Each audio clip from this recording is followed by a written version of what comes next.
शीले वाली ओढ़ी के चुनरिया में सखी जाऊंगी मैं लूंगी नगरिया में। पंच शीले वाली ओढ़ी के चुनरिया में सखी जाऊंगी मैं लूंगी नगरिया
और जिसके प्रोप्राइटर हैं हमारे संतोष साक्य भैया जी। कहना है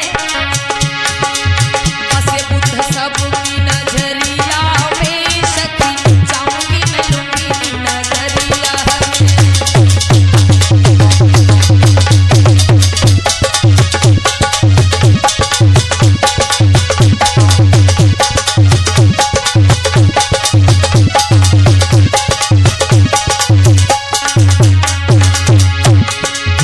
शीले वाली ओढ़ी के चुनरिया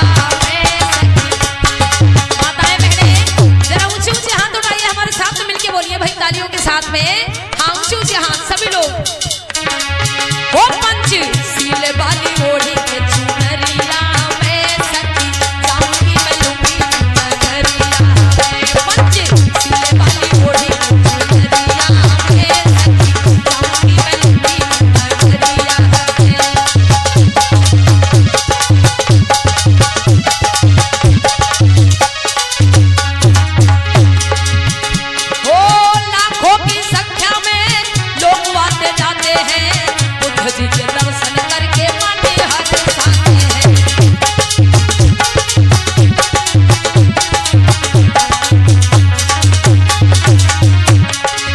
लाखों की संख्या में लोग आते जाते हैं, बुद्ध जी के दर्शन करके मन हर्षाते हैं। बसे बुद्ध सबकी नजरिया में,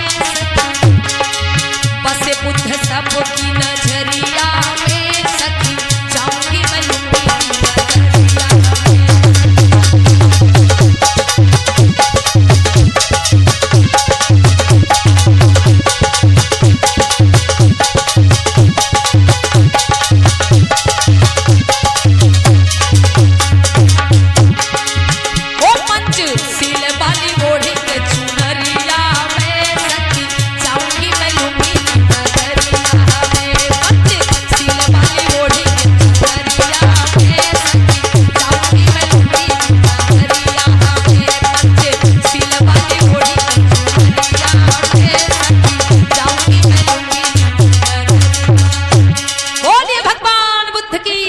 सम्राट अशोक